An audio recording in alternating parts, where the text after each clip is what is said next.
నమస్తే, welcome to hashtag you. నేను మీ రాజేష్.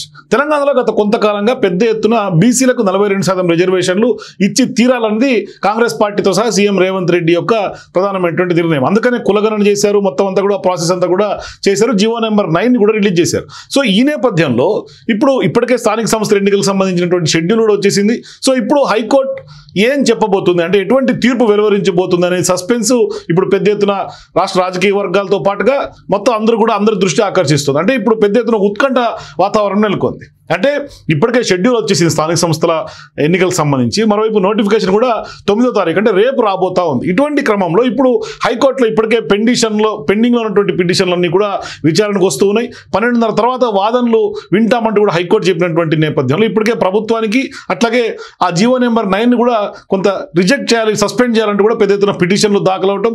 మరోవైపు ఈ అంశాలకు సంబంధించినటువంటి వ్యవహారంలో ఖచ్చితంగా బీసీలకు 42% రిజర్వేషన్ ఇచ్చి తీరాలి అని కూడా ఇప్పటికే కాంగ్రెస్ పార్టీ నాయకులు చరణ్ కౌశిక్ యాదవ్ కానీ లేకుంటే ఇందిరా శోభన్ ఇట్లాంటి వాళ్ళు కూడా ఇంప్లీడ్ అయ్యారు. అట్లా ఇప్పుడు ప్రధానంగా ఈ అంశంలో మొన్న సుప్రీంకోర్టులో కూడా ఈ అంశంలో మీద కొంత వాదనలు జరిగి ఖచ్చితంగా రిజర్వేషన్ అంశంలో హైకోర్టులో పెండింగ్లో ఉన్నటువంటి క్రమంలో మీరు సుప్రీంకోర్టుకి ఎందుకు వచ్చారు అని కూడా రిజెక్ట్ చేసినటువంటి ఆ వాదనలు కూడా ఇప్పుడు హైకోర్టులో చెప్పినట్టుగా స్పష్టంగా తెలుస్తుంది. మరోవైపు అంటే గత 2 రోజుల నుంచి కూడా కాంగ్రెస్ పార్టీ ప్రభుత్వం సీఎం రేవంత్ రెడ్డి సీరియస్గా ఈ అంశాల మీద ఎక్సర్సైజ్ చేస్తున్నారు. ఏ విధంగా ముందుకెళ్ళాలి, ఒకవేళ హైకోర్టులో తీర్పు అటు ఇటుగా వస్తే ఏ విధంగా ఉండాలి, అంటే పాజిటివ్గా వస్తే ఏం చేయాలి, లేకుంటే కనుక నెగిటివ్గా వస్తే ఏం చేయాలి. ఎందుకంటే ఖచ్చితంగా పాజిటివ్గా వస్తుందనే ఒక ఆలోచన విధానంతో కొంత అభిషేక్ మను సింఘ్వి అట్లాగే సీనియర్ అడ్వకేట్లందరూ కూడా ఈ అంశాలని స్పష్టంగా హైకోర్టులో వాదనలు ప్రభుత్వం తరఫున వినిపిస్తున్నారు.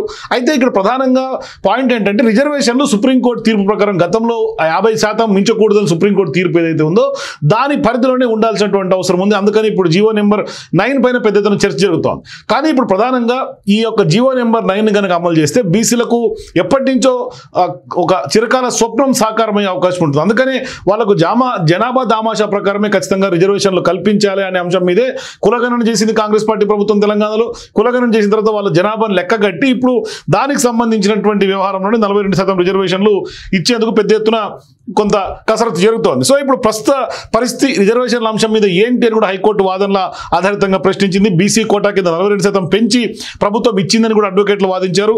సుప్రీంకోర్టులో కూడా జరిగినటువంటి వాదనలను కూడా ప్రస్తుతం లాయర్లు హైకోర్టులో వివరించినటువంటి నేపథ్యం మనకు కనిపిస్తుంది. 6 పిటిషన్లు కలిపి ఒకేసారి విచారిస్తామని కూడా హైకోర్టు చెప్పినటువంటి నేపథ్యంలో 12:30 గంటల తర్వాత సుదీర్ఘమైనటువంటి వాదనలు బీసీ కోటా పైన హైకోర్టులో వాదనలు జరిగే అవకాశం ఉంటుంది. అయితే ఇప్పటికే 50% మించి ఉండకూడదని గతంలో సుప్రీంకోర్టు ఏదైతే తీర్పు ఉందో ఆ తీర్పు బేస్ చేసుకుంటే మరి ఇప్పుడు ఏ విధంగా ఉండబోతుంది అనేది ప్రధానమైనటువంటి ఒక క్వశ్చన్ మార్క్. ఎందుకంటే ఇప్పుడు 42%తో పాటుగా మొత్తం ఎస్సీ ఎస్టీ రిజర్వేషన్ అన్ని కలుపుకుంటే తెలంగాణ రాష్ట్రంలో స్థానిక సంస్థల ఎన్నికల్లో 69% రిజర్వేషన్లు వెళ్తున్నటువంటి క్రమంలో మరి జీవో నెంబర్ 9ని హైకోర్టు సమర్థిస్తుందా లేకుంటే వ్యతిరేకిస్తుందా? మరోవైపు ఎన్నికలను కూడా ఖచ్చితంగా నిర్వహించి తీరాలని కూడా హైకోర్టు తీర్పు కూడా ఉన్నటువంటి నేపథ్యంలో ఇప్పటికే స్థానిక సంస్థలకు సంబంధించినటువంటి పదవీ కాలం అయిపోయింది, ఫండ్స్ ఆగిపోయినాయి, కొంత అభివృద్ధి కూడా కుంటుపడే వ్యవహారం ఉంది. మరోవైపు ఇవాళ జరగబోయే హైకోర్టు వాదనల మీద అట్లాగే హైకోర్టు తీర్పు మీద పెద్ద ఎత్తున రాష్ట్ర రాజకీయ వర్గాలతో పాటుగా కొంత ఈ స్థానిక సంస్థల ఎన్నికల్లో ఆశా వాళ్ళందరూ కూడా పెద్ద ఎత్తున వాళ్ళందరూ కూడా ఉత్కంఠగా ఎదురు చూస్తున్నారు. మరోవైపు సీఎం రేవంత్ రెడ్డి దీని మీద ఏ విధంగా ముందుకెళ్లాలనే అంశం మీద గత సాయంత్రమే పిసిసి అధ్యక్షుడు మహేష్ కుమార్ గౌడ్, ఉత్తమ్ కుమార్ రెడ్డి, భట్టి విక్రమార్క అట్లాగే కొంతమంది ఐఏఎస్ అధికారులు అట్లాగే ఇన్ఛార్జ్గా ఉన్నటువంటి మీనాక్షి నటరాజన్ ఇట్లా పెద్ద ఎత్తున వీళ్ళందరూ కూడా పొంగులేటి శ్రీనివాసరెడ్డి, పొన్నం ప్రభాకర్ ముఖ్యంగా ఇట్లా అందరూ మంత్రులతోటి గత రాత్రి ఆయన భేటీ అవ్వడం, సుదీర్ఘంగా చర్చించడం.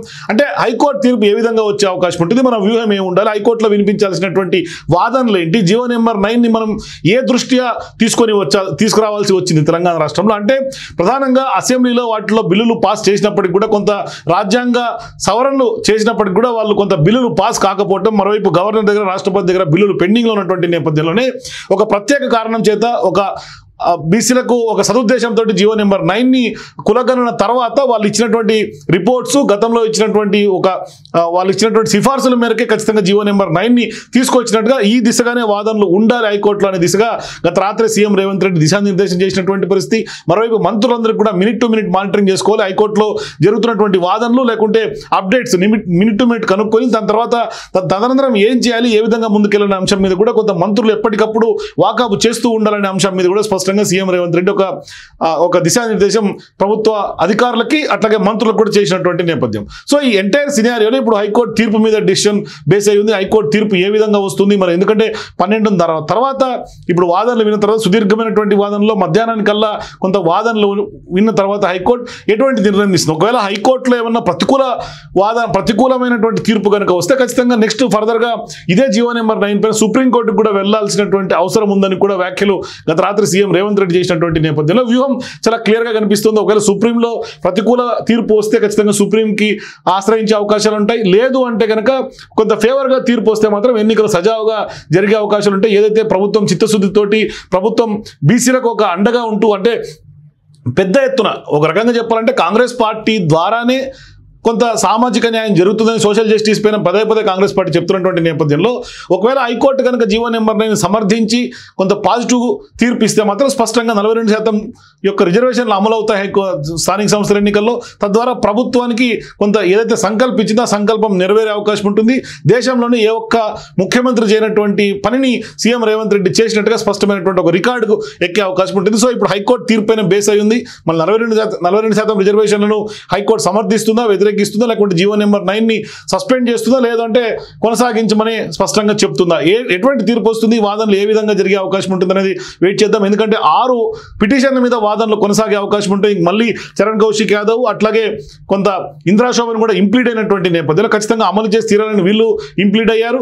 మరోవైపు రెడ్డి జాగృతి తరఫున వాళ్ళు జీవో నెంబర్ 9 రిజెక్ట్ చేయాలని కూడా కొంతమంది వేస్తున్నారు. మరోవైపు బీసీ సంఘం నాయకులు కూడా కొంతమంది ఇంప్లీడ్ అయినటువంటి నేపథ్యం మనకు కనిపిస్తుంది. ఖచ్చితంగా అంటే కొంత సీరియస్గానే ఉన్నట్టుగా కనిపిస్తుంది వ్యవహారం అయితే. మరి హైకోర్టు ఎటువంటి నిర్ణయం వెలువరిస్తున్నది మాత్రం కొంత సస్పెన్స్గా ఉంది. సో ఉత్కంఠకి ఖచ్చితంగా మధ్యాహ్నం తర్వాత తెరపడే అవకాశం ఉంటుంది. మరి చూద్దాం ఏం జరగబోతుంది హైకోర్టులో. సో మీరు కూడా హైకోర్టులో ఏం జరగబోతుందని మీకు అనిపిస్తే మీ అభిప్రాయాల కింద నాకు కామెంట్స్ తెలియజేయండి. For more videos please watch #.